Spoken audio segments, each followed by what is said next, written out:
So India, this year, the year 2024-25, we will be a $4 trillion economy, matching almost with Japan this year. And in the next 24 months odd, we will scale this economy up to about $5 trillion, by which point we will be the world's third largest economy, displacing Germany, and continuing to grow past that. And so the pace at which we are now growing, we are adding at a galloping pace economic heft and to the world economy.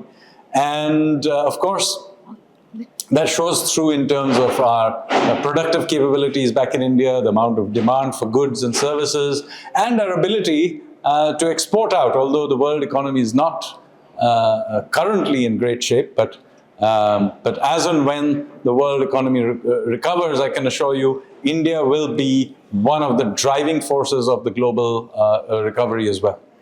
So the financial system is like the circulatory system of an economy.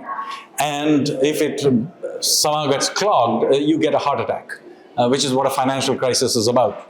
So India used to have a financial system that was both underdeveloped for its size and prone to breakdowns.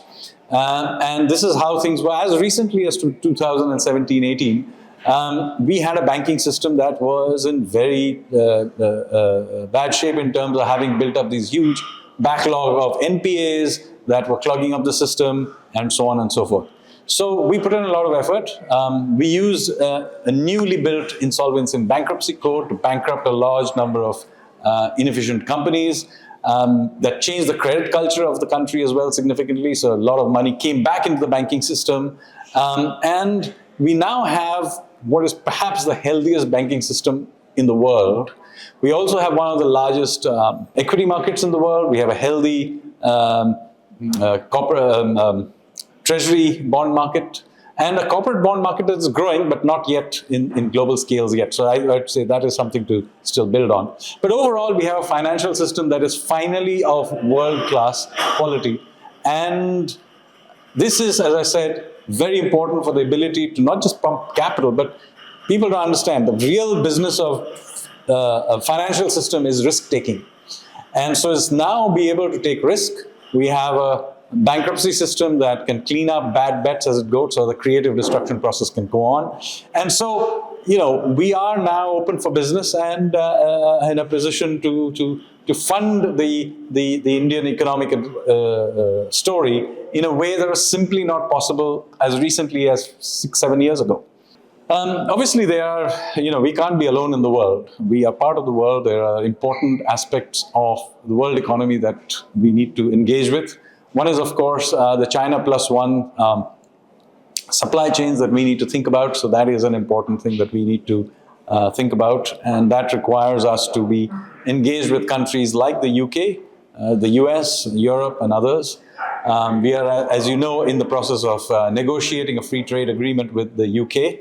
I know it's taking a little bit of time, but we'll get there soon enough. And similarly, there are all kinds of geostrategic issues. We are part of the Quad and various other engagements like G20. So we take the rest of the world very, very seriously. Because as I said, in the end, for us to sustain growth rates higher than what we are doing now, and we want to do that at some point, we will need the rest of the world to grow. And so we want the rest of the world to begin to grow at higher rates so that we can, for our own interest, export to them.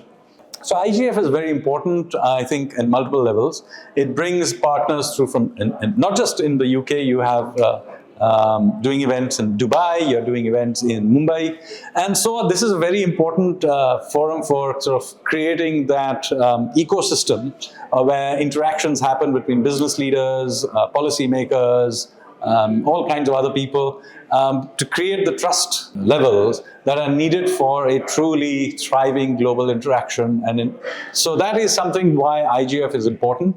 I've been telling Manoj and others that we need to expand this, maybe create something in the scale of the World Economic Forum in India, maybe at Udaipur or Goa or some such place. I don't know, that take your pick. But I think we now need to begin to think of creating India-based things that are not just for India, but for the world. Yeah. And we showed through G20 that we are capable of doing that. So I think maybe it's another services exports we can do to the rest of the world to be kind of hub where global conversations happen, not just India connected conversations.